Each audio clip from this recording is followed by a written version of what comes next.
Voice. I'm your host, Keith Parris. I want to thank everybody for joining us this morning. Good morning, Byron.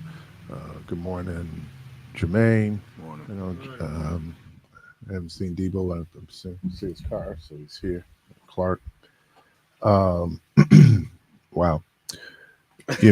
Life has a way of, you might have plans for things, and then life has a way of interjecting itself on different levels. Last week, I had a conversation with Reverend Rede Red Senior. He's the interim pastor at Metropolitan, and today is the National Day of Remembrance for murder victims. And so that's happening today, and I'm confirming the time, but it's 6 o'clock at Metropolitan Baptist Church, 1345 West Burleigh, at 6 o'clock. And so, folks who have experienced um, murder of a loved one, they're calling to have an evening of healing and comfort. Um, I did not know when they had asked me to be. Let me tell you what I am: the faith leaders message. Um, the message I prepared just seems so. You always hope that there is apropos, but not knowing and just the experience of the conversation that Michelle had on her program. Wow. Well, so again, that is a National Day of Remembrance for murder victims. That'll be this evening at 6 o'clock at the Metropolitan Missionary Baptist Church, 1345 West Burleigh. We have a wide range of folks from the community coming together to provide comfort and support for those of us. I know what it is um, to lose someone, um, to murder, and you. When I'm talking many years ago. So certainly for the community to come out, um, just great opportunity for us to provide comfort and support. Um, I, there is no period Yeah. that somehow you get over it. You never do. Yeah, I was just about to say You that never because do. you just said it was many years ago. Yeah. I was just about to say, and here we are years later. And, even in my situation, and I actually talked about this a couple of times, I had a real good friend. He was like my brother, and he was murdered in '98, and I still struggle with Yeah. that. It's 25. There's a lot. And again, as I was preparing this, yeah, so again, certainly come tonight there at Metropolitan at 6 p.m. 1345 West Burleigh. So let me really thank the folks there. This has been pretty consistent, and okay, all right, yeah, See, but you know what, Keith? Um, every October, like around like the 14th through the 21st, I go um, through this, I guess, emotional roller coaster, emotional spin, I guess. And I've been going through this since '98. And I actually asked, one of our colleagues, Quay, like, how do you deal with? Because I'm trying to release that hurt, but I mm, like it's hard for me to even go and visit him in October. that's you use a key word, release. But how? Well, that's a process, and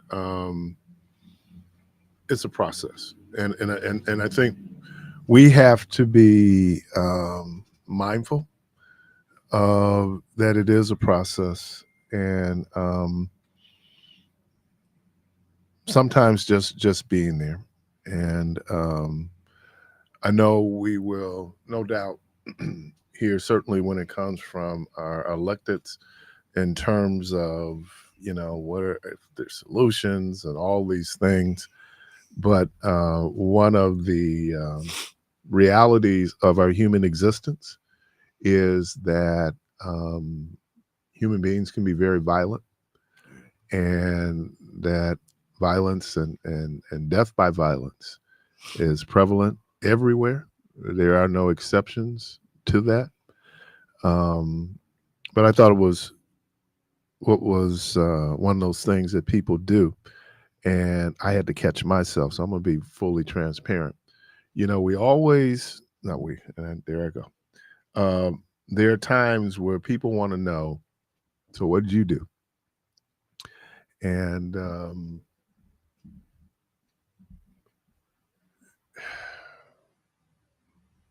like Job, his friends came and said, "Man, maybe you're not as righteous as you thought you were, because why is this happening to you?" And that's the big question. Why? Um, it's not based on our perfections or imperfections. It is life, and yeah. So again, that'll be this evening at Metropolitans, and certainly support our families. Um, it's easy to cast judgment when it's not you, but now when it's me, then we begin to find out just how complicated all the feelings that we have. And when Jermaine talks about that, you ultimately want to get to release, but release doesn't mean that one doesn't remember. It means that I'm just letting go of those things um, that ultimately that will do me harm, right? Bitterness and anger and resentment, and look, it's there. Those are real feelings, but if allowed to fester, it begins to impact us. And so um, maybe sometimes we just need to fall back and be a little sensitive, because until it affects you, right? Because when it affects you, it's a different piece. All right. With that said, Doug had called me back out, and he asked me a question, and wow, that was kind of where I was going today. I just want to confirm this. Um,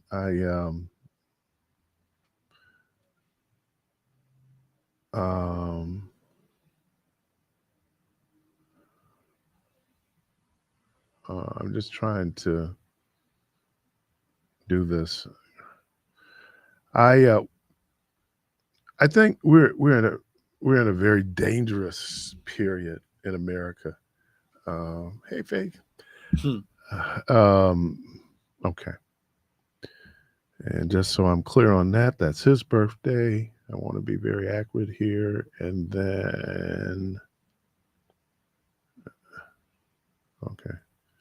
Um,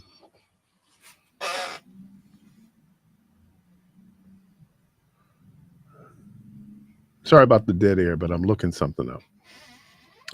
What I thought. Okay. So the question was asked, was Charlie Kirk a Christian martyr? Though my immediate answer was no, he is not, or he was not. There's a movement right now upon that whole turning point movement where his birthday is October 14th. The irony is that George Floyd's birthday is also October 14th. They want to do a turning point, and others, MAGA wants to do a day. I don't know if it's like a day of remembrance on Charlie Kirk's birthday. Um, and there have been people out saying, okay, because all you did was really highlight that it's also George Floyd's birthday. For us in the beloved community, on October 14th, we should really raise George Floyd's name, because I truly believe that George Floyd was a martyr, not a Christian martyr, but that he was a martyr. And what that murder did was set off the greatest outpouring of protest and marching that we'd ever seen in the country. That includes civil rights, women's suffrage. It turned and we kind of, the question I asked once we began to see this happening was that the question I asked was, is this a moment or is this a movement?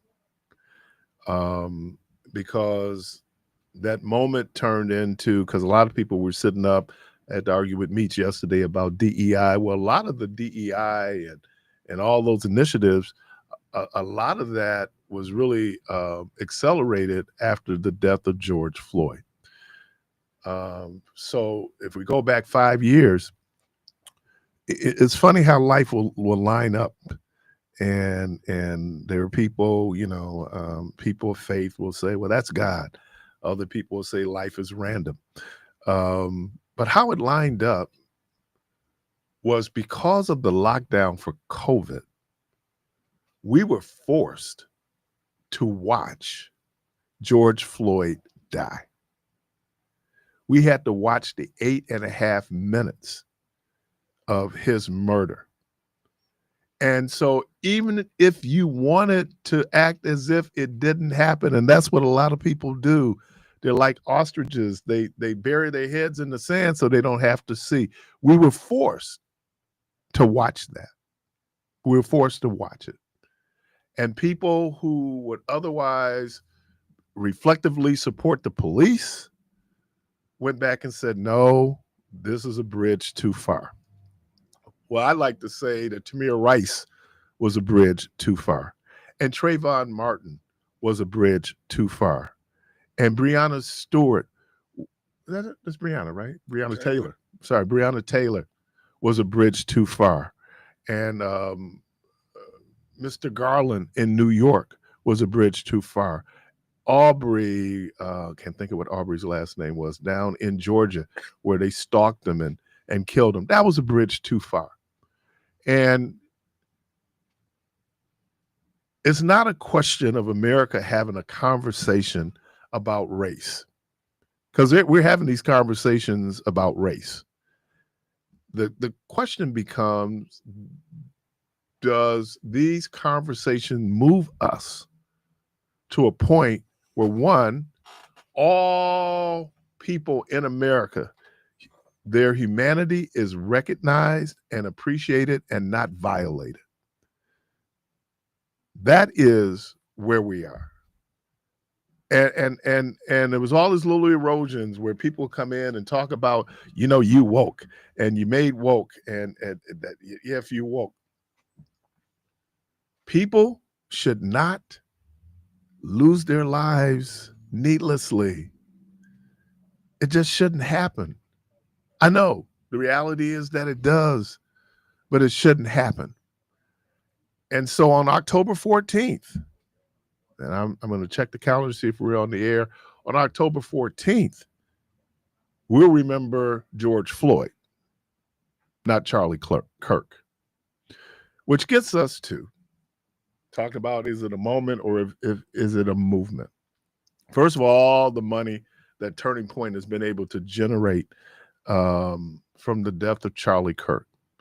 And I'd heard that even at the memorial service, they were selling things, right? This morning in Vanity Fair, I always get his name wrong, but a great writer, Ta-Nehisi Coates, wrote an article about the legacy of Charlie Kirk. And like a lot of people were saying, that his death was tragic. His death shouldn't have happened. But that doesn't mean that we look the other way into all of the misogynistic, racist, homophobic things that he said and that he promised. And people, oh, it was great dialogue. Oh, we're having dialogue. And he would listen to other folks and he would have dialogue. And then all that listening, where you got this illusion of dialogue going on, there's organizing going on. To the point that in Oklahoma, the Oklahoma superintendent of public schools for the state of Oklahoma wants a chapter of Turning Point in every high school in Oklahoma. Now, I understand that we have all these clubs, but if we understand where Turning Point is and what Turning Point is about, it is almost creating Hitler Youth, right, in high schools. And what is the alternative? What is the counter? Because if Charlie Kirk was about dialogue, then what is the alternative to Turning Point? What's the counter argument? Because then young people, as much as they can at 16, 17, and 18, should be able to make a choice. And that choice should be made based on the information that's presented in terms of this is this, that is that. And so we should be, if you're not, and I don't want, because the one thing is we get angry. Oh, we get mad. Oh, we get angry. But that anger is meaningless unless that anger then moves us to some type of concrete action. You always hear that old saying, don't get mad, get even, right? This idea that, and we're angry, we're frustrated, people are angry at Trump, every day. And it's not like every day he doesn't give us something to be angry about, right? But in our anger, we can be so blinded by our anger that we miss that there has to be a response, not a reaction, but a response to the things that are doing it. Look, that ain't easy. That ain't low-hanging fruit. How do we respond? How should we respond? What can we do? Because there's a movement in America that's, shrouded in Christianity, has everything to do with white nationalist identity. And if we're blinded to that, it's going to get crazy. Caller, welcome to the program. Good morning. Morning, Keith. George. And I think I'm not sure if I got it right. It was the state assembly, right?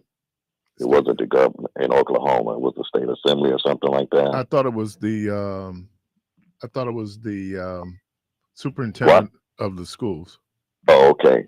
But can you imagine what they would do if they would say, we're going to put the nation in here? Right. They would lose their mind. Right. They would have a fit. They should stay out of it. That if they want to do that voluntarily, the kids to start a club, that's a whole different thing, Keith. But and they said that, just in full transparency, and this is an article that was in Fox News, and I'm just pulling up what the article says in terms of what they're doing. You're making a great point. I don't know if you remember when there was this really just Islamophobia out there, and people were saying that, if these Muslims come in, they're going to put Sharia law in. I don't know if you remember that argument a little while ago about this fear Sharia law.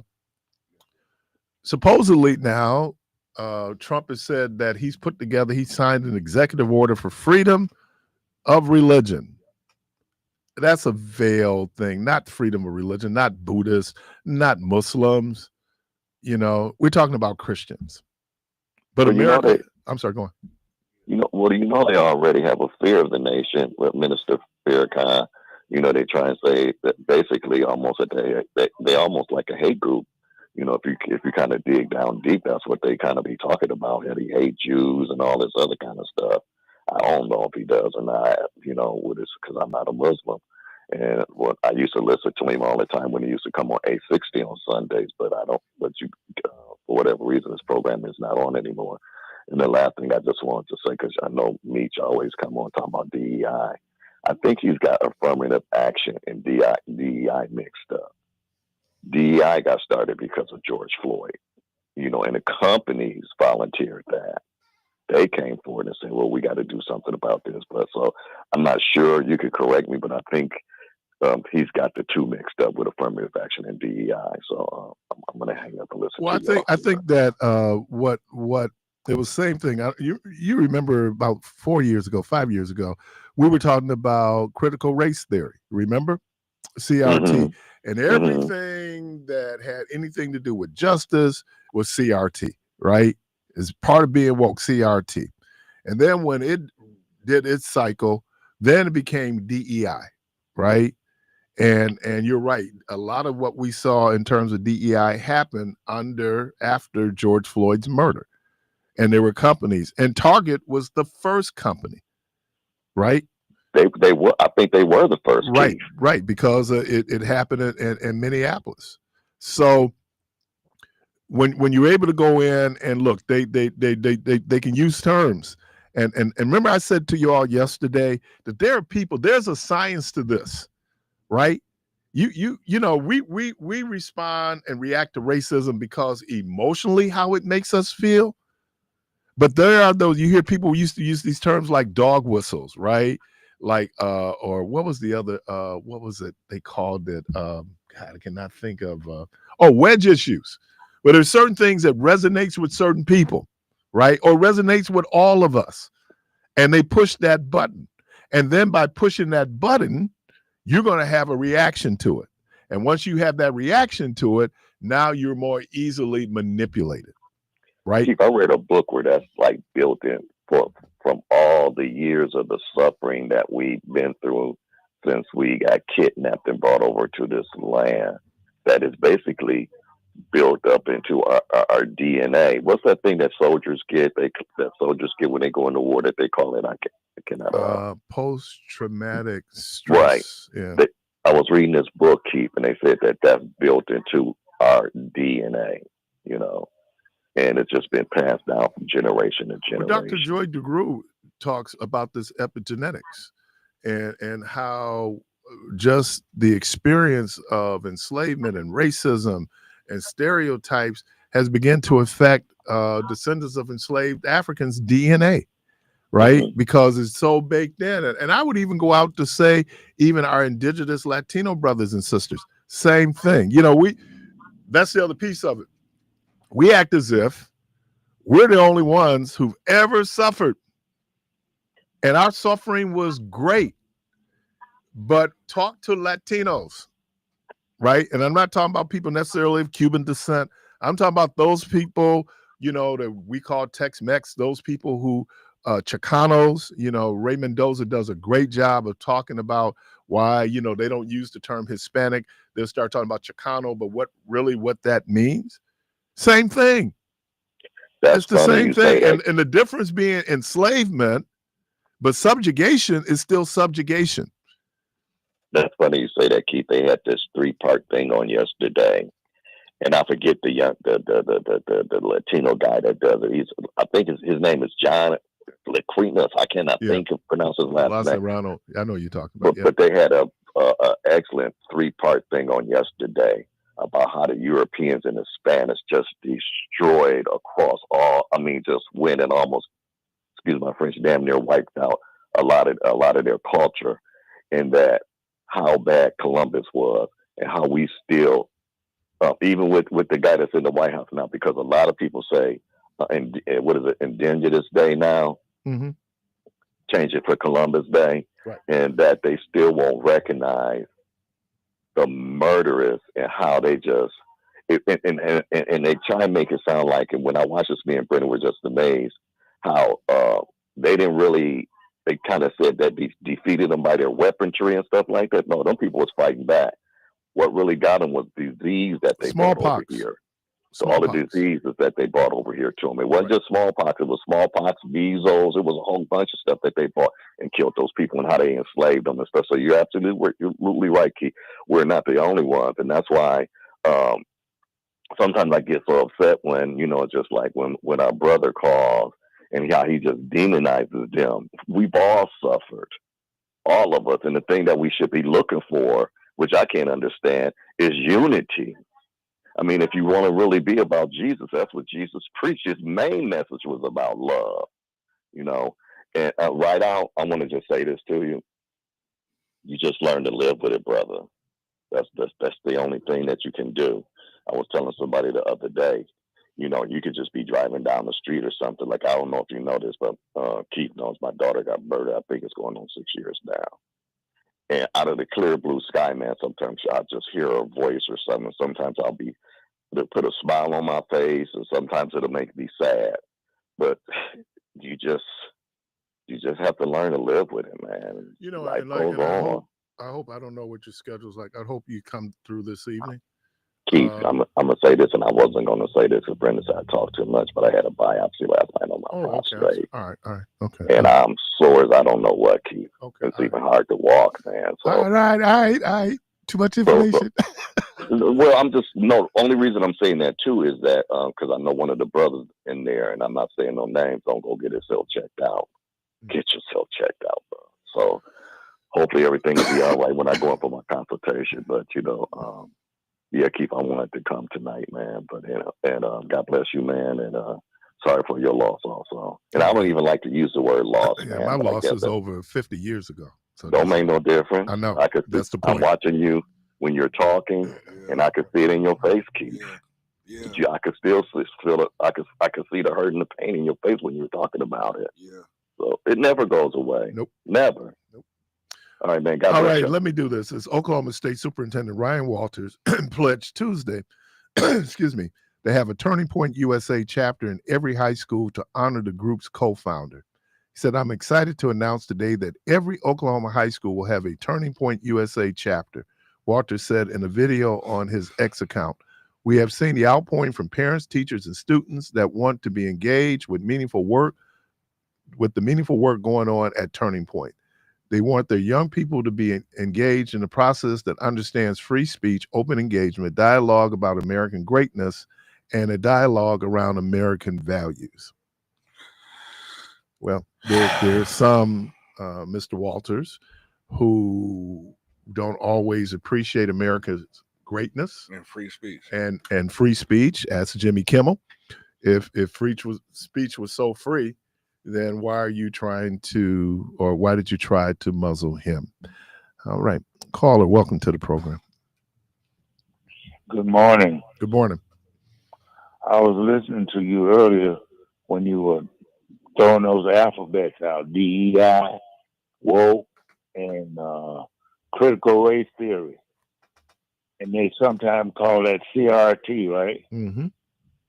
Those are our terms. What you call it when you turn it around on somebody? They projected it a negative. Yep. And people don't even understand what this means, but they keep throwing it out there as a negative, and it works. That's about all I want to say, but y'all have a good one. Right, because sometimes, Brother Ward, we can be intellectually lazy, right? Mm-hmm. And it's just easier. That's why I tell people, be mindful of how strong you are in your beliefs, because a lot of this is facts, and it's fact-based. And your beliefs are one thing, and you strongly feel about something is one thing. But yeah, appreciate you, man. You're listening to Community Voice. We're going to take a quick break, and we'll be right back.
Welcome back. Hey, you know what? Oh man. Thank you, God, for laughter. Thank you, God, for humor. Oh man. I heard the way is they were doing the 25th anniversary of In Living Color, and somebody had said somebody in the audience, and it was kind of how I said and I think it was Keenan. He said black people could take their pain and find a joke. Yeah. It's supposed to be, but something. Let me do this, and I'm coming right to you, and I should have did it at the beginning of the program. Certainly, condolences and thoughts and prayers go out to the Yancey family. I understand that Brother Victor Yancey has made his transition, and so certainly praying, man. I love that family. And so certainly praying, for Ben and Russell. I'm missing Ben Russell and William. Oh, singing Russell. Yeah, Oh man. Yeah. Singing, preaching, bass playing. Yeah. Bass playing. Yeah. You see him up there. That's exactly how you be looking too. So you know I ain't lying. Caller, welcome to the program. Hey, good morning. How you doing? Good. What's happening? I want to expound on a part of the conversation you had before you went to the committee about the people coming over here bringing the disease. I read a book some time ago how that came to be about.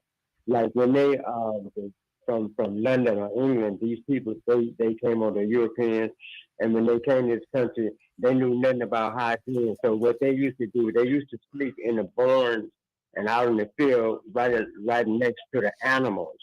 So it had to take this first African, where I read about, named Tim Peck, to teach the first Englishman man how to take care of himself hygienic wise. So that's how they brought all those disease and stuff with them. Just like when they came to the reservation for Indians, when they were handing out all those disease blankets and stuff, they knew nothing about taking care of themselves hygienic wise. So And that's how that came about. There is part of, and this was really the beginning of what we really see now is the global world that we live in, how interconnected. Smallpox particularly was not known to Northern America. So because it was not known to Northern America, you could not build an immunity to it, right? So when the folks came over bringing smallpox, because there was no immunity to it, it's been introduced to a new environment, then it was able, so those folks had nothing to fight it with. I'm assuming that a lot of Europeans were dying from it too, but they introduced that into what we call now the Western Hemisphere. There were diseases that came in. They talked about how it impacted in the Caribbean, places like Cuba and Jamaica, because again, those indigenous people didn't have immunity. It might be something that I don't know, if something like malaria or where Black folks had begun to build immunity to malaria because they had been so exposed to it. Again, I'm not an epidemiologist, but that's kind of how it works. That's what we found out with COVID, right? That here there's a virus introduced into our existence that the body has not yet been able to recognize and build an immunity being able to fight it, right? Because I'm sure maybe back in the day, people were probably dying from colds. Now because we build up such an immunity, it doesn't mean we don't catch cold. It just means that we have those things in our bodies to help us fight a cold, and we pass the virus. We had nothing in terms of that SARS virus, which COVID was, in terms of people, and looked like no one in the world had it just by the number of people. When it was introduced into the environment, the number of people it affected. There were parts of Africa that had no COVID. That's because of their isolation, right? It had not been introduced. Where because we live in, again, a global economy, people are traveling all over the world. In America, the first cases of COVID was in Seattle, Washington, and in New York City. And then I think there was another place. And before we knew it, and this just shows you, because viruses, like human beings, are trying to survive. right? That's you have all these living organisms, and the one thing that all living organisms have in common is that it's trying to survive. That's where we get things like mutation, right? We get evolution. All of that is just how existence will either go in and adjust itself, right? Or we're able to do things. So you heard that term herd immunity. That means that enough of us have built an immunity, right? That, okay, then it will be able to, we'll be better able to fight the virus. So you're right in terms of how you introduce things into environments based on something that was pretty localized, and now you take it someplace. There's an island right off of India, I think, where people are not allowed to visit the island. And the reason why they're not allowed to visit the island is that these folks have not had viruses that the rest of the world has because they've been so isolated. So I can go over there with a cold and literally kill half the population. There were some missionaries who thought it was a bright idea that we're going to go and save them, and they end up getting killed when they get on the island. And the Indian government did nothing because the Indian government had told those missionaries, you do not need to go to the island. Don't go to the island. And they snuck on the island anyway in the name of white Jesus. And they got killed. A lot of them are hard-headed. They don't listen. Yeah, and that's the whole thing about, and that's always been, if I can just be transparent here for a moment, you know, this idea of evangelism, right, is concerning in terms of how is it manifested itself. Because it's a saying that they have in Africa. They said the missionaries came with the Bibles, they took the land and left us the Bible.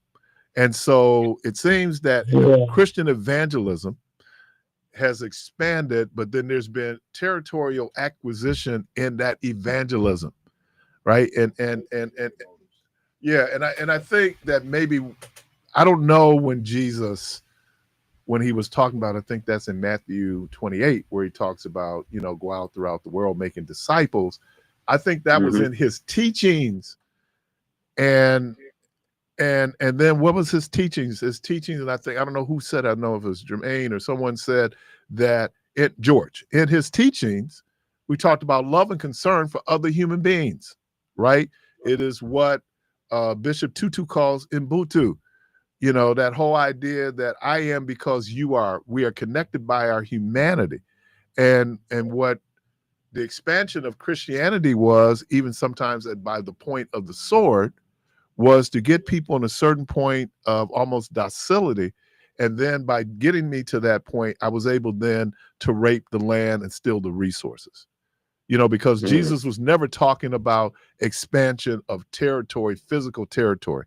When he said, my kingdom is not of this world, he was talking about a spiritual way that believers should look at the world.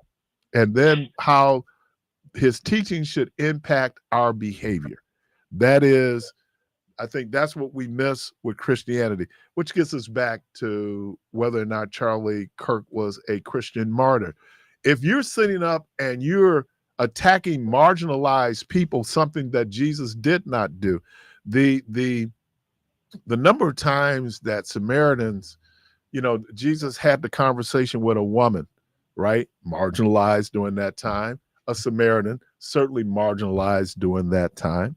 And he talks about the story of, and we apply the adjective good Samaritan, but it was Samaritan at that time. These are marginalized people. People, when he was going, and he said, I need to go through Samaria. And they're going like, why are you going through Samaria? Because Jewish people at that time, Israel, looked down. They condescended to Samaritans. So I don't know if that's the Christian message. I think the Christian message, what it means by love is that, you know, we don't have, when people get up and look, if all these folks at Charlie Kirk's memorial were as Christian as they alleged to be, they should have been offended when Donald Trump got up and said that, oh yeah, his widow forgave, but I don't. I hate my enemy. That is anathema to Christian thought. And see, that's just like a contradictory in his own speech. He be saying stuff and he don't think about what he's saying. He don't care. Yes, he really don't. And folks gonna find out if they don't know. He don't care. Some of the policies he's putting in place are hurting the very people who came out and voted for him because he don't care.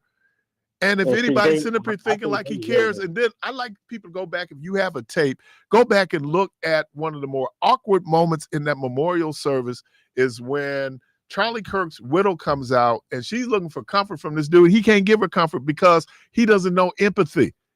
He didn't feel her pain. You know, that what Jimmy Kimmel really got in trouble for, y'all.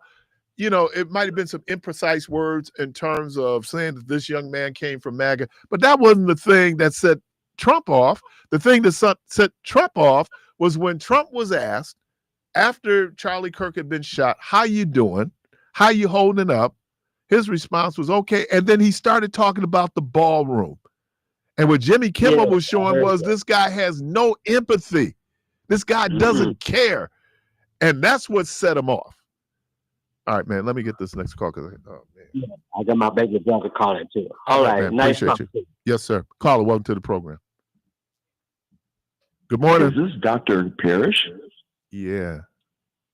You've been hitting it off pretty good, man. You're doing a good job. Oh, today, I thought man. you were I appreciate you. Thought you were a bill collector. You still say yes. Yeah, you my like voice like, on time. yeah.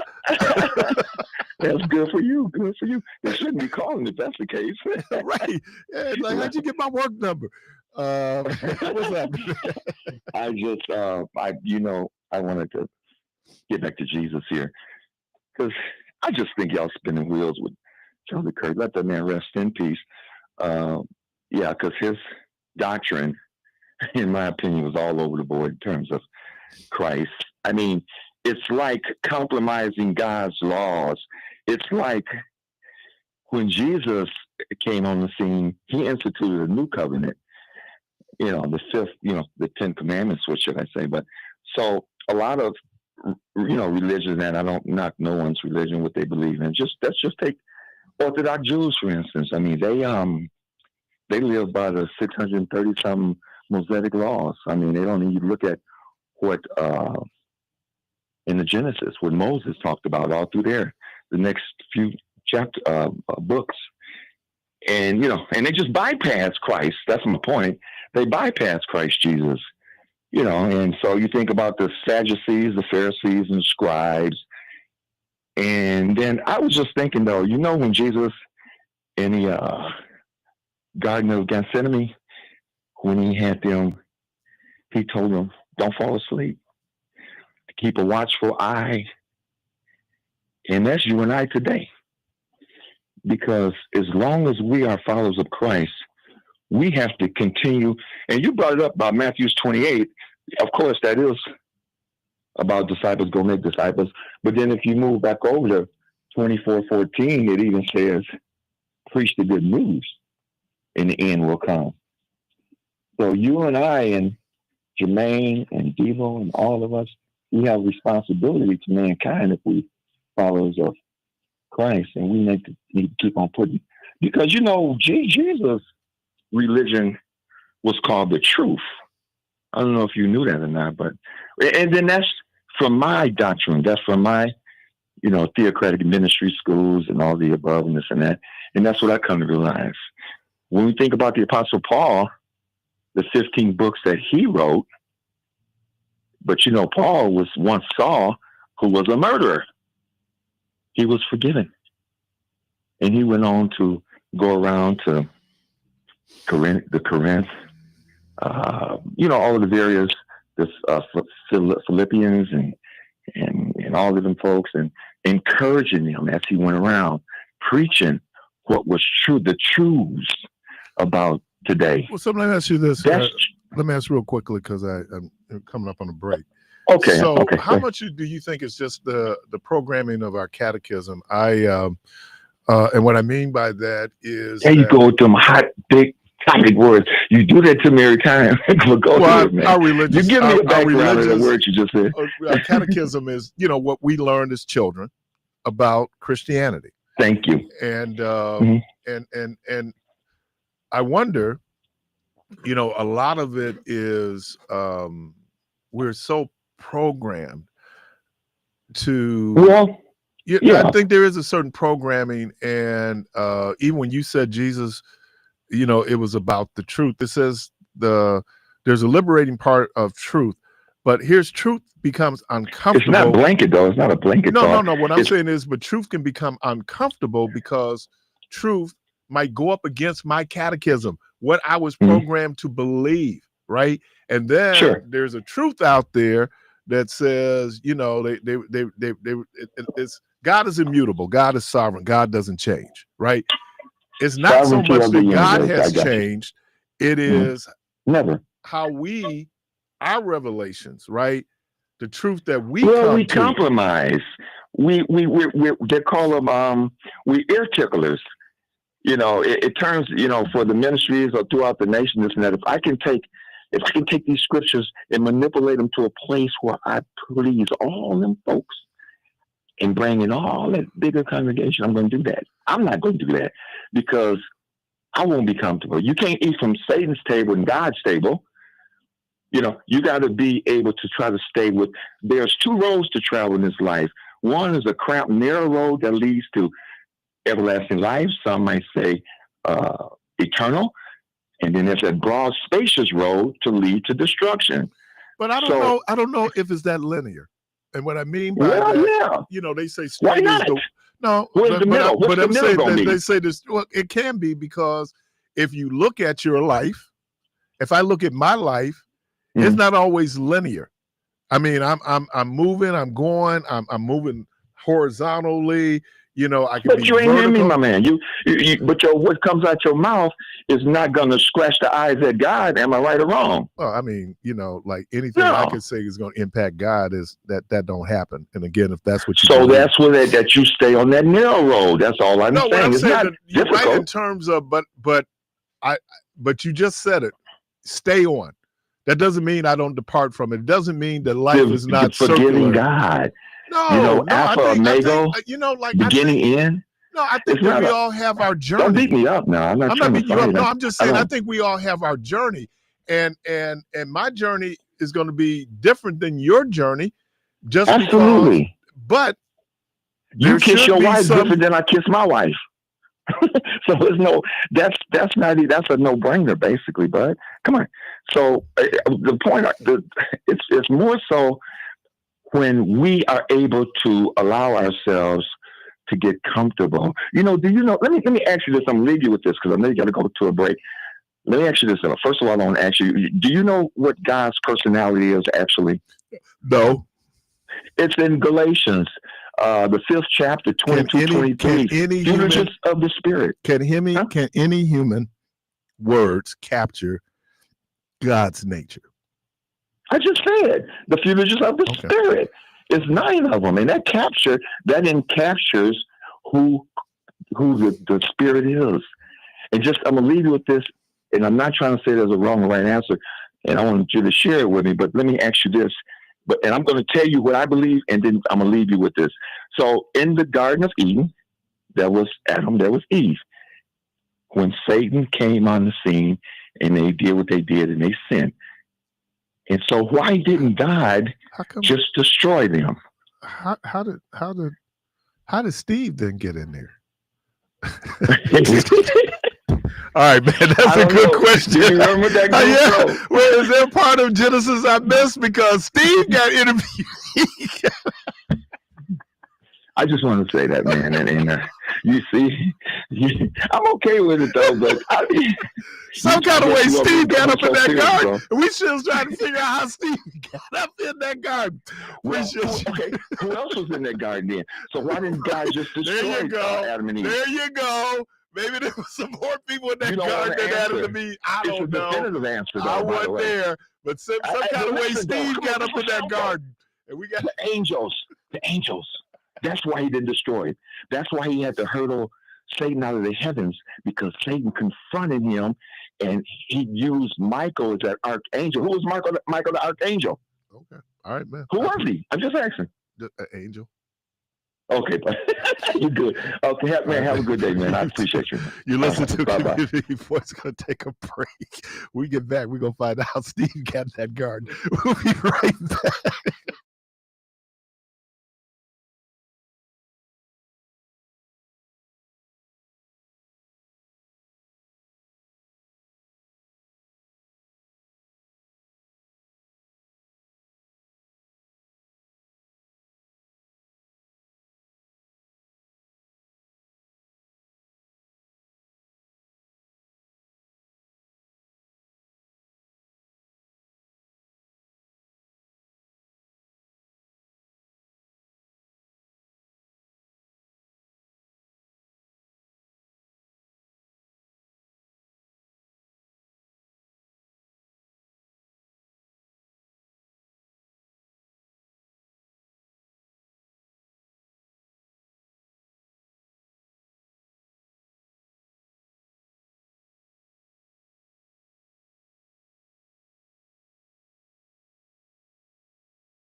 Back and it's fourth Thursday. Right? Is Yep. it- Correct. I believe so. Right, 'cause we doing the fingers, right? It's like believe so. is it fourth? But every fourth Thursday we have the good folks here from Housing Resources Inc. Emmett Gross and Tracy Polk. What's happening? All right. How you doing? I'm Good. doing all right. Nice to be back. Good to have you back. And I know we talked about it a little bit last month after the flooding. But now there's been some changes. One of the things is that that FEMA funds are available. Correct. So,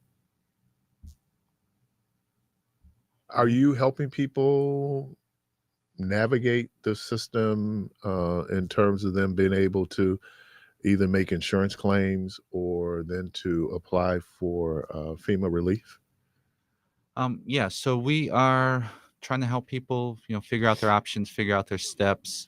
We're not doing like hands-on, like, filling out insurance claims or anything like that. But what we are doing is helping people to make sure that they're taking care of everything that they need to be taken care of, registering with 211, documenting all the damage. If they're having trouble dealing with their insurance companies, we have some partners that we work with, CIIC, the Community Insurance Information Center is a really good source we work very closely with for people who are having trouble with insurance. So we refer a lot of people over there, and just helping people kind of move forward through that process, because it's a long and confusing and can be a really frustrating process. So part of what we're doing is just trying to keep people moving forward, give them the motivation, give them the steps, give them the resources, and keep them moving. Yeah, because it's long, it's complicated, it can be really frustrating. Right.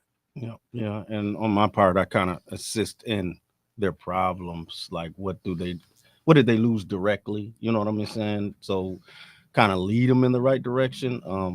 Last time we were here, we were talking about the 211 and the Red Cross.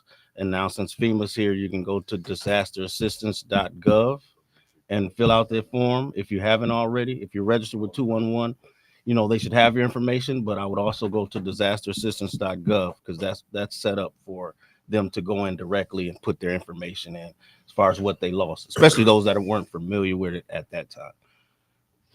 And let me, because there's a couple of things that happens when we have flooding. Mhm. One is like, obviously the items we lose, washers, dryers, heaters. Mhm. I mean, not heaters, furnaces, Right. water Mhm. heaters, Water heaters, right. all those things. But one of the things that I discovered was foundation damage. Exactly. Right. Yeah. Yeah, that's a big one. And like I said, we were always mulling that over.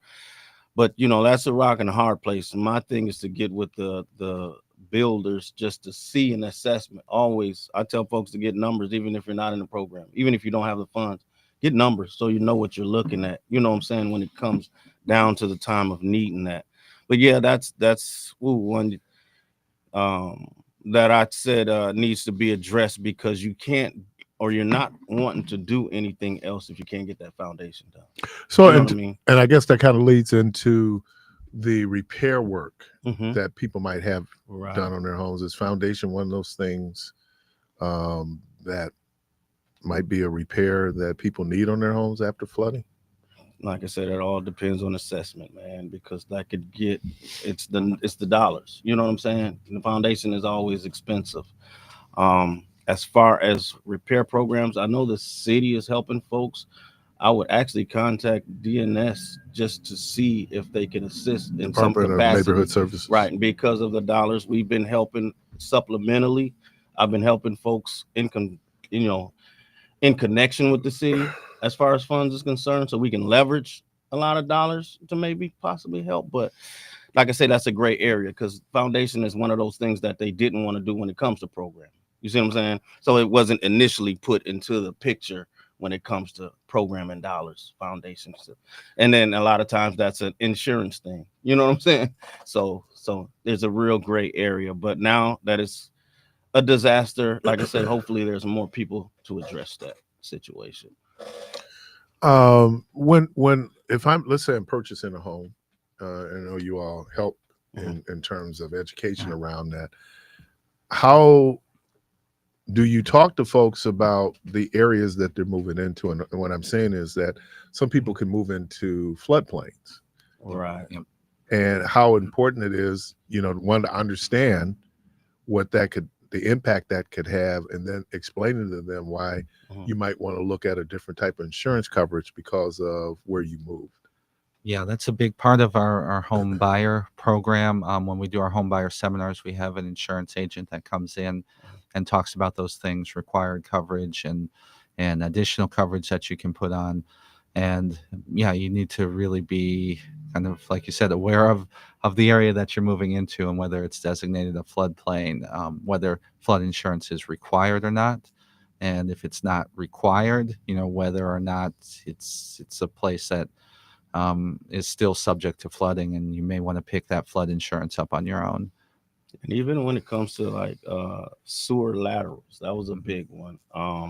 We're going back and forth between insurance. Like you might have an addendum on your insurance for that, but then also we talk about warranties, home warranties, and how important they are to address something like that, because that can help you with a major cost that normally you wouldn't be able to afford if you had to come out of pocket.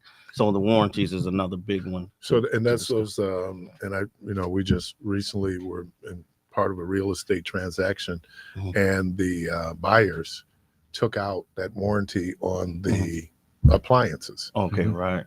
So maybe there's something that people should look at. Exactly. Oh yeah, something you should because examine. that will still be covered Right. if your insurance doesn't cover That the part, flooding. yeah. And you can pass that on too from the property, like you said. Right. Like it's something you can pass on to the next owner, which is very useful. Right. When you don't even consider it. You know what I'm saying? Yeah. And we talk about the cost of home ownership, and one of the things obviously is insurance. Right. You hope you never have to use it. Right. But there's so many things that could happen: fire, obviously floods, or just bad storms. Right. And so maybe it's, I'm sure in your workshops you talk about that, making sure you have adequate insurance. Exactly. Because sometimes people don't know what costs, and I want to do the minimum. What do I need to do?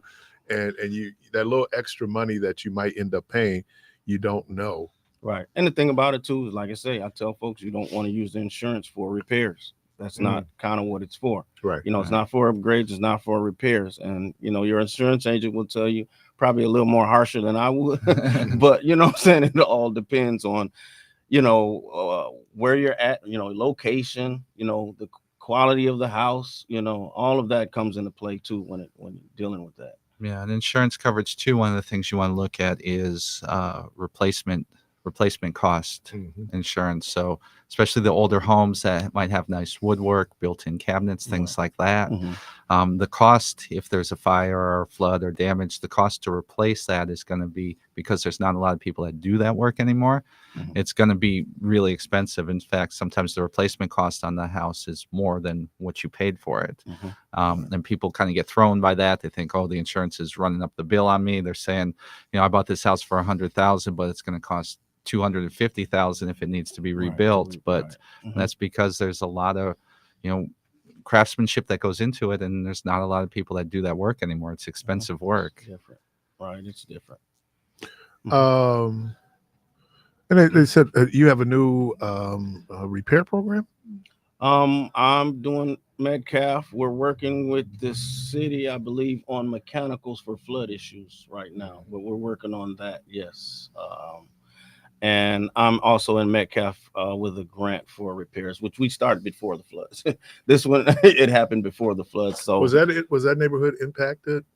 As far as I'm noticing, not as much as other areas. I know over there on 60th, they got it bad. Off of 60th Silver Spring in that area. Yeah, because they got it exactly right. They got it real bad. But my area, actually, I'm not noticing a great deal, but I don't want to speak too soon and people like what I'm saying, but yeah, I'm not seeing a great deal. It really was one the northwest side that front just kind of stayed there. It was all that water, about 11 inches. That was rain. Horrible. Yeah. And then right there on the floodplain. Right. Yep. And I gotta, because I have had water in the basement and we've had flooding in the basement. but it's not because actually we're on kind of on the hill. Our issue was sewer backup, right? When they don't open the sewers, Yep. and so When that this backflow they is opened up horrible. the sewers, which I think shut down a whole. It could have been more damage, right? Yep. Yeah. And and when I do the workshops, I tell people the importance of not having that gutter run to the sewer.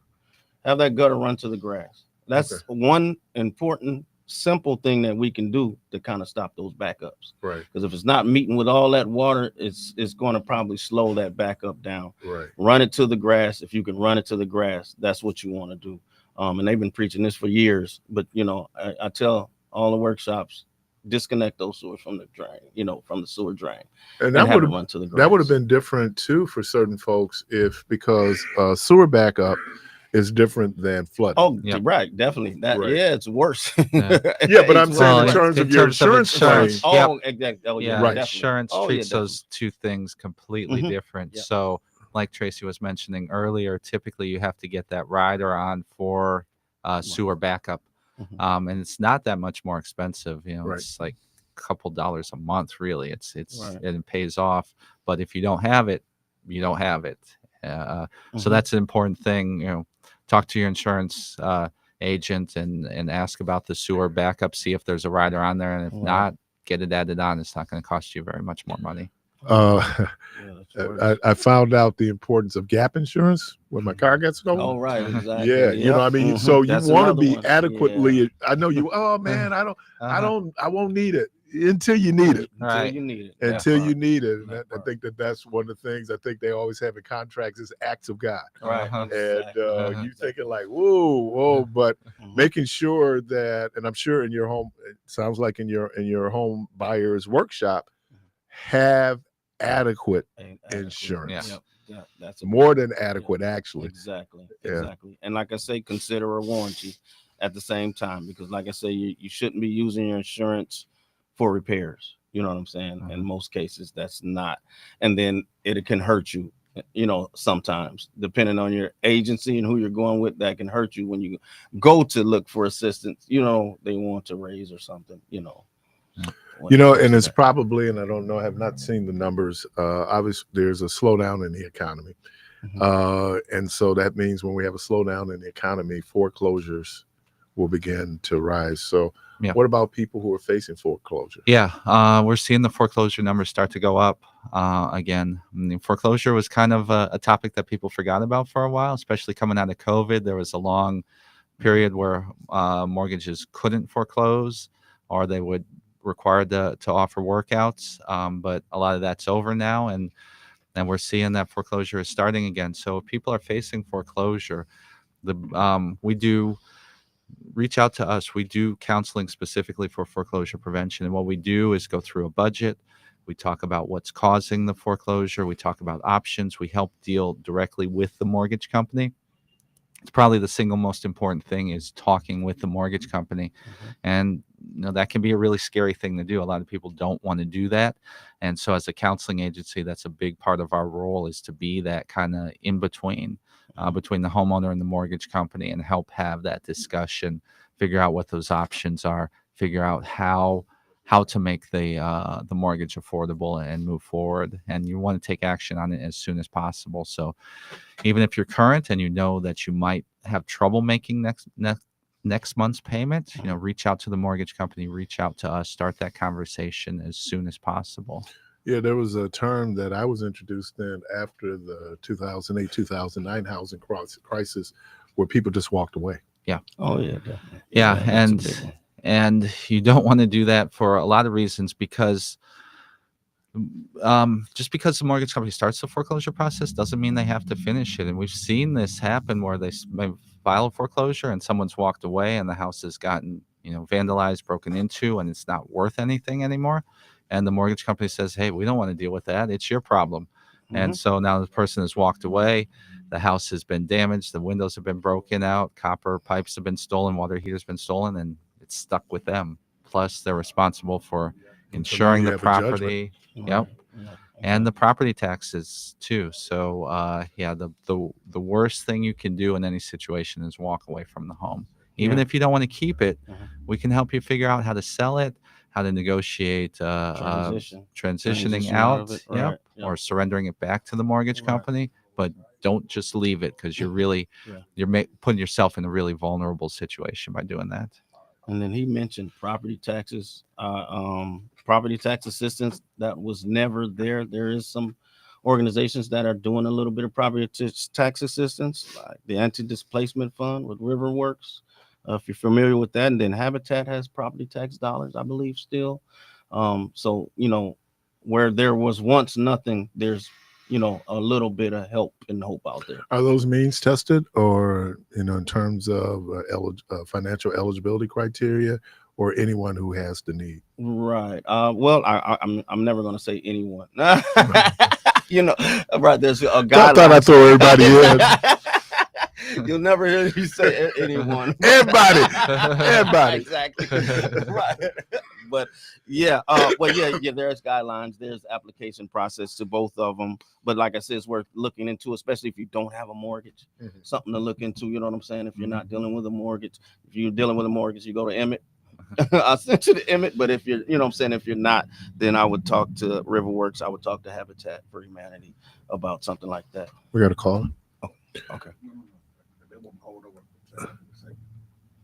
Oh, and then we also what he mentioned too about the water bill. Yep. Remember we were talking. We're coming at the end of the year, and tell them what you were telling me. At the So office. so Tracy and I were just talking about this, and it ties into the taxes as well. So the city gives you until October 1st to settle your water bill payment, and if it's not settled by October 1st, it rolls on to the property taxes, and that can really cause a lot of problems for homeowners. One of the number one reasons we've seen people in foreclosure over the last few years has been unpaid water bills, which roll over to the property tax bill and create issues with the escrow payment and cause that mortgage payment to go up. So if you're in a repayment plan with the city, even if it's not paid off, typically they won't roll it over. But if you're having trouble with the water bill, you got a couple weeks to get that resolved. You want to do what you can to avoid that hitting the property taxes, because that's a real killer when it hits the property taxes. Yep. And you say October 1st. October 1st most is folks, the if you want to have that bill paid by October 1st, because people think they have to the end of the year. And that's what I was telling him. I thought I had till November, December, you know what I'm saying? And then you rush to make that payment. No, but October 1st is quarter. An important date, right? For you to remember to have that bill paid off. That way it doesn't hit that tax bill or that escrow. So if people want to take advantage of the services there at Housing Resources Inc., is the contact information? Yeah, you can give us a call at the main office. The phone number is 414-461-6330. The office is on 79th and Burleigh. You can also check out our website. It's hri-wi.org. And Tracy, you want to give the tool loan information? The tool loan center, at 414-449-0705. And I always tell folks to call me before you come, or call me to talk to me. Make sure I have something that you're looking for. But it's 414-449-0705. And I'm in the office Tuesday through Saturday. So I'm normally not there on a Sunday or Monday. Emmett Gross, Tracy Polk, anything else? No, thank you for having us. Yeah, we're happy to talk about and keep getting the word out about the assistance for homeowners. There's stuff out there. People just need to ask and reach out to us. And thank you, because this is always worthwhile information for the community. So again, Mr. Emmett Gross, Mr. Tracy Polk, Housing Resources Inc. Thank you. Thank you. You're listening to Community Voice. We're going to take a break. We'll be right back.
All right, welcome back. We had a caller who sat through the last segment, and so welcome.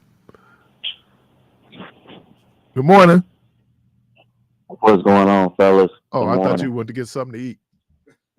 No, What's I'm happening? just giving a big shout out to my grandmother, Elistine Jones. Happy birthday. She's 91 years young. Happy How did this dude get this number? a day late in the dollar cent. DJ? How you get this number, man? Who that, DJ? Hey, I've been It knowing sounds this like number DJ. for about 7 years, man. Nah, that ain't DJ. Yeah, that's DJ, man. That's D Jizzle. Yeah, D Jizzle for shizzle. D My Jizzle nizzle. for shizzle but bizzle. What you looking for, Keith? Yeah, what up, boy? I was trying to see who came up on I didn't caller even see ID. that. Oh, call D ID. Jizzle. What up, boy? Yeah. What up? What up? Hey, well, happy birthday to your grandmother. Yep. Happy birthday. Elistine Jones. Happy How old? birthday. 91 years young. Nice. Wow, blessing, what a man. blessing. One more hand clap for that one. Oh, yeah. That's a blessing, man. 91 years in God's green earth, man. So what's happening, black man? Nothing. I'm about to go get a birthday cake or something, and just hopefully put a smile on her face. Oh, she gonna smile when she see you, DJ. You see that? Billy D. What?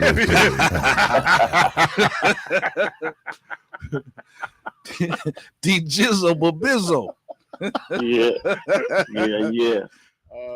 This don't count. You gotta come to work tomorrow. So this Right. don't count. Yeah, see you tomorrow, brother. That's why I called in today, just because I can't give her a birthday shout out Late. the day after. So Yeah, that would be wrong. called in, and I'm thankful that y'all picked up, and I was able to get through. We always pick Oh, up. well, Yeah, what are you Yeah, insinuating? I The always government, pick up. They be tapping the phones. The government be tapping the phone, so Okay. You They don't the have one too you much the one you competition. want to be cutting people off. That's you. He sound like Miss Rose now talking about his phone tapped. No, if I cut them off, it's because it's negativity. He The said no. government cut us off because it's positivity. Oh, okay, bro. Yeah. The protege dropping gems. Oh, over the hey, phone, hey, huh? DJ. What up? Jay dropped a conspiracy theory on me, and I said, well, I don't smoke weed. What made sense if I smoke weed? You know, one of those. I said, what made sense if I smoke weed? Because it was just like, oh yeah, he put it together, boy. Makes sense, brother. Man, boy, I'm telling you, those trips in the It- car are it- not wasted. It does not make sense most times. You don't It even know what it was, I know, but if brethren. it came from you, it probably didn't make sense. Well, see, one thing I don't make sense. I make dollars, brother. I make dollars. See, dropping them bars on you, brother. What's the number, man? See, I'm trying to get like you, Jermaine, because I only make sense. Yeah. See, you got to get to them dollars, man. I get Then once it. you get to them How dollars, do y'all handle it, man, with just the depth and breadth and scope of your great intellect? How do you handle that? Seems to be a Well, pretty awesome responsibility. see, for me, Doc, I reach way down yonder and get the information I need. Cause some folks going up yonder. I try to spread some of it to y'all. Way down yonder. Oh, Yeah, hey, way hey, down hey, yonder. hey, DJ. Yeah. It's Thursday, man. I know. So you can you got Is anything it you want really? to say about Trump and use his name? Uh, Because that was your complaint that you're not here the 4 days that we can use the name. I say that we really got to get on top of him shipping people out to foreign countries that you never ever been to. Yeah. That's a serious topic, just because I know for me, you can't ship me to Kansas, and I know what's going on. So they talking about shipping people to other El countries. Salvador, That's insane. You know, and like, they leaving their What's kids, the African country they sending them to? Ghana. No, not Ghana. the Supreme Court got to get I thought on it was top of Ghana. that. You know, Was it? Yeah. Whoa. And the Ghanaians are accepting them? Man, I think it was some money or something that was involved. Oh, I'm sure man. there's money. I'm sure there's money. like I said, hey Keith, if they shipped you to Idaho right now, and that's in America. Right. You right. wouldn't know where to turn, Yeah. left or right. Yeah. You yeah, know, yeah. so shipping people out to other countries, Yes, I would. that's beyond insane. But you wouldn't know where to start. You know, if they just took you from this element here and put you in there and So told what's you the to difference survive. between Wisconsin and Idaho? Man, you know where to go. Potatoes. So you know places. Say potatoes and cheese. Well, Mountains? I mean, I mean, you the know difference is- where to go. It's in the United States, but we still don't. We got to use GPS sometimes for Wisconsin. So you know what, Keith looked like if he went to Cuba, he can fit in until he opened his mouth. So then once he opened his Cuba, mouth, then you know. Puerto Rico, Yeah. the Dominican Yeah. Republic, Yeah. Harlem. I mean, because man, they put you in there and they be like, But Keith discovered the world though, so he a bad Right, example. That's right. why I had to use a state But in you the know, United States that's- that I know he ain't been. If you go to Puerto Rico, all of us, yeah. they're going to speak to you in Spanish. Like, They I thought assume it- that you're Puerto Rican because that's how Puerto Ricans look. Yeah. And I'm going to tell you what's really jarring, and I should have studied Spanish. We went into a Walgreens. Now, Walgreens is set up the same way no matter where you go. And that's true. But when you start looking up, seeing those signs in Spanish, Yeah. it throws you all off. So you man. know, man, I got kicked out of Spanish class, but the only word, man, that I learned in Spanish was como te no como Get out. go get out. No, como te llamas. Adios. No. It was como te llamas, and that just mean what is your name? And my name was Right. Me llama Pepe, and that's all I learned because then I was in the hallway for the rest of the class. Pepe. Yeah, You know, I Me learned, llama Pepe. I learned What this is Pepe? because I worked on the Jermaine. South, worked on the South They Side. donde eres. No comprende español, señor. Como? That's what I used to Donde say. eres. No is, hablo where are you español. from? I say como. Well, hablo is speak. Como? Comprende is understand. Like both. Como is what? What? Yeah, como. No, ¿Cómo se llama that's usted? Yeah, that's what's your name. And then they would say something like that. What is it? Piquet? What? How do you say little? Lotto, Paquito. man, I say lotto, like lotto. Piquito. Paquito. Yeah. Lotto.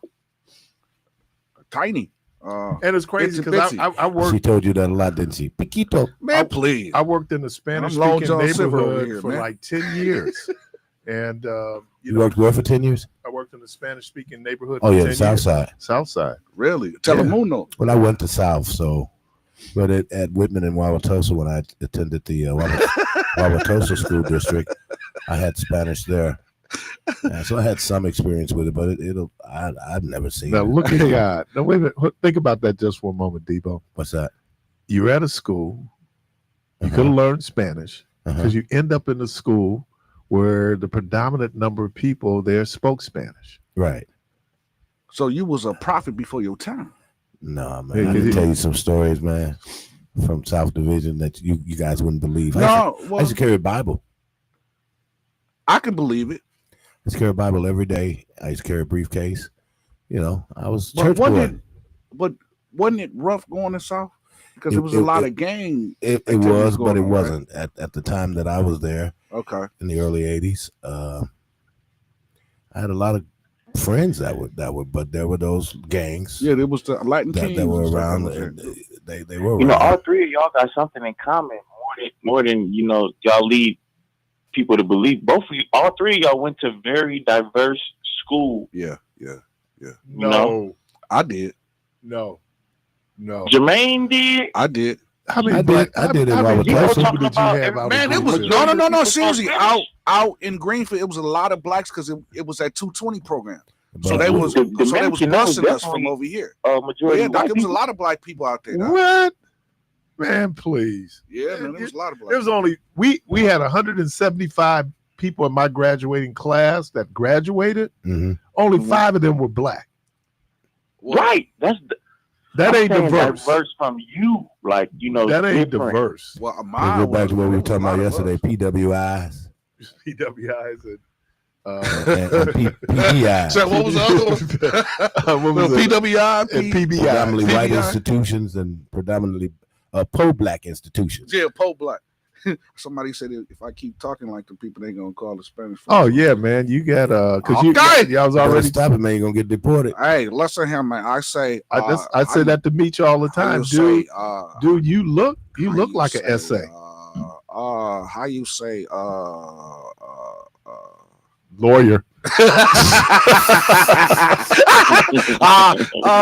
You say lawyer. Do you all have passports? I Yeah, do I got a not. passport. Because I never plan on leaving the country. I'm scared if I go somewhere they're gonna not let me back in. I haven't used it though, but I got one. I had one before the troubles I've been through. Nobody knows, but the pain. Jesus, yeah. But that's a whole different story that we don't have time because Keith is getting ready to go off the air, so I don't even want to talk about that. Okay. But D Jizzle, the Bizzle, Yes, see you tomorrow, brother. Man, thank y'all for taking my call again. Happy birthday, Granny. I love you. Milwaukee, be safe, and I look forward to speaking to y'all tomorrow morning. Wait a minute, man. Bring some of that birthday cake because I know you're going to get Granny a cake, man. Oh, he ain't going to bring us none, huh? Hold on. I got something for you, Digital. He said you got the cheesecake. Man, bring me some chocolate, brother. Cheesecake. Hey, he was like, man, take that. Jesus. Well, all right. And again, tonight, National Day of Remembrance for people, for those who have been victimized by murder. That'll be this evening at 6 p.m. at Metropolitan Baptist Church, 1345 West Burleigh. Wide range of speakers there. And certainly those families, if you want to come, a moment of comfort and healing, that'll be this evening at Metropolitan Baptist Church, 1345 West Burleigh. Boy, it's amazing addresses I remember. And you know what? I still remember my old address, and we ain't lived there no more. What is it? 4116 North 21st Street, right around the corner. I could tell you, let's see. I still remember the old phone number. I don't even remember our 2nd Street address. It was me and Mom. Gary came a little later. But I do remember 2448B. Wow. North 4th Street. So how long ago was that? I think we moved there when I was like 7. Whoa. And I stayed at 2558 North 4th Street. Is that right? So it was a block over there. there. Yeah, I was going to say, man, that was right around the corner. How long were you guys over there? We're still there. Really? Yeah. Did you know Mother Lattimore? Oh, yeah. Yeah, she stayed right down the street. So you got older siblings? Wow, they moved. Those were my great-grandparents. No, but do you have older siblings? I have an older sister, yes. Did she go to 5th Street? No. Okay. No. Wow, that's right around the corner from each other. Now that's talking about like. No, that's down the street. No, really? He was on 4th. And you was on 4th. Right.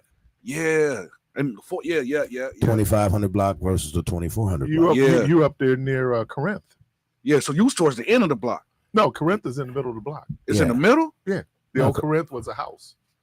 Yeah, the old one. Oh, the little one. Yeah, the little one. The house. That's on Center Street. And my baby sister, Miss Elnor, was right. Yeah, she was right next door. She lived in the mother-in-law's house in the back. There, right. A friend of mine lived in that house right behind that AT&T building. There's some big houses over there, man. Yeah, we were right next door to it. You know what I'm talking about? Where that lot is, and then that big brick house right there. That old AT&T. Oh, the gray brick. The gray brick. Yeah, that was one of. They were next. So you door were to in the us. same block. He was over there with Mother Carvis Jewel and her husband. They lived in that corner, that real nice house. Abraham Jewel. Yeah. Y'all heard me talk about him. The name. Yeah, y'all heard me talk about him. I didn't know you were talking about him. Oh yeah, that's the one he used to try to push up on Rhonda. May he rest in peace. No, Abraham Jewel, Mother Jewel's husband. Yeah, they used to go to River. She did. He didn't. I seen him come. He was a deacon somewhere else. He was an usher at Metropolitan. Usher, yeah, he was an usher. But I thought he came. And she every would come now over and from again. time to time. That's right. Yeah. Because that was a beautiful little house there on the corner. Yeah. But then they ended up buying the house next to it too. Okay. For her mother. Wow. Stay there. Yeah, he was clean, man. He's clean as a board of hell. So you said that's the one that. That's the one. Pretty Ricky's what they call him. Ricky, what they call him. Oh man, and he would sit there and wait for Rod.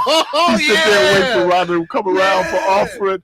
And he was saying something slick. Yeah. And then she come over. Then she coming over telling me like you girl, it's a competition, huh? Hey man, your woman don't get fined until somebody else. So somebody else start paying attention to her. Wow. I'm just saying. Well, Am I lying? no, you ain't You lying. got a point. Yeah, I mean, she was fine when you met her, and then now you take it for granted. You Yeah. got it there, and yeah, there he was, man, and she, and then I'm thinking, well, why don't you go the other way? Right. You know this dude like you. You know why is you going the other way? So you get to blaming her for him liking. You know this dude like you. You know he work on that side. Why He always over there. Why won't you sit on the left side? Right, of the church? why, all of a sudden now you going that way? I feel Yeah, some we'll kind of figure way. out a way for it to be their fault too. Oh, man, You feeding into it. Yeah, you like it. You yeah, like it. yeah, Smiling and carrying on. Yeah, and he trying to figure out why I'm gritting on him. Yeah. Yeah, all right, good dude though. I love Brother Jew. Last question before we go. Do y'all still remember y'all home landline phone number? Nope. No? So what about you, people? I think it was 374 or something. No, I remember I remember Mary's mine. 265-5439. Mine's was 445-1810. No, I had to learn a new one because That's so easy, Jermaine. Yeah, I mean, 1810. yeah, 445-1810. Well, I had that know number for the number 30-some years. that we have at the house was the number Rhonda had. So Wow. yeah, I mean, but that's a landline, and the only reason why we have a landline now is because of your cable. Oh, yeah. all that other Yeah, service. bundling. Yeah. Hey, let me thank the good folks there at Housing Resources Inc. Mr. There go Emmett Bud Gross. over there. You see, y'all see Bud? Mr. Emmett Gross. See, man, you done threw me all off, man. Bud. Emmett Gross and Mr. Tracy Polk, thank you all. There's other kinds of Bud guys. Y'all calm Bud down. Light. No, that's Bud driving that truck right there. Oh, that's the old Bud. All right. Hey, good Lord, willing, creek don't rise. Hope to talk to you right tomorrow. And as always, go from this place in peace.